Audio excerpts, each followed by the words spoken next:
Je suis Benjamin Bandu, je suis pneumologue et spécialisé en pneumologie interventionnelle.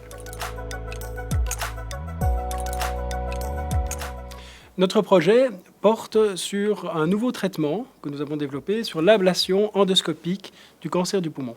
Ce projet consiste en fait à réellement naviguer dans les bronches du patient, de s'approcher des petites tumeurs du poumon et de les traiter directement par micro-ondes en insérant nos outils à travers la lésion, et alors ensuite on la brûle donc grâce à ces micro-ondes. Donc cette technique a déjà été mise au point par d'autres équipes dans le monde, mais c'est vraiment tout à fait révolutionnaire et nouveau. En Belgique, on est les premiers à avoir utilisé cette technique. Cette technique présente vraiment beaucoup d'avantages pour les patients. D'une part, on passe par les voies naturelles. On va pouvoir réaliser en même temps des biopsies pour confirmer si la lésion est bien cancéreuse ou non. Par rapport à d'autres techniques qui existent, comme la radiothérapie, on a moins de destruction du poumon et on n'a pas le problème de pneumonie radique comme on peut l'avoir. Et alors, une autre alternative parfois pour ces patients qui sont en fait des patients non opérables, ça c'est important, c'est que parfois on réalise des abords par voie transthoracique. Donc on va piquer sous scanner pour aller dans la lésion et éventuellement la brûler.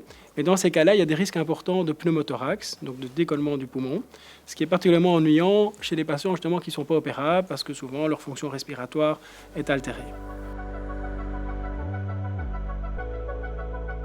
Donc cette technique nous différencie des autres hôpitaux en Belgique et même plus globalement, on va dire, en Europe, parce qu'on est quasi les seuls, en Belgique à proposer cette technique, même la navigation pour accéder aux nodules pulmonaires, parce que cette technique est le fruit au fait d'un développement depuis déjà donc de plusieurs années, avec les GPS, les navigations dans les bronches, et l'ablation, on est clairement les premiers.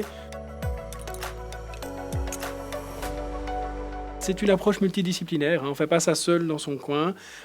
Donc c'est évidemment le travail, c'est une collaboration avec d'une part nos infirmières du plateau d'endoscopie et de radiologie interventionnelle. Il faut d'ailleurs remercier nos radiologues interventionnels, le docteur Tanouri notamment, qui nous donne accès finalement aux salles hybrides parce qu'on a besoin d'utiliser le scanner thoracique et plus particulièrement ce qu'on appelle un CBCT pour faire ces procédures. Mais donc là, c'est grâce à la collaboration qu'on a avec la radiologie qu'on a pu développer ces techniques.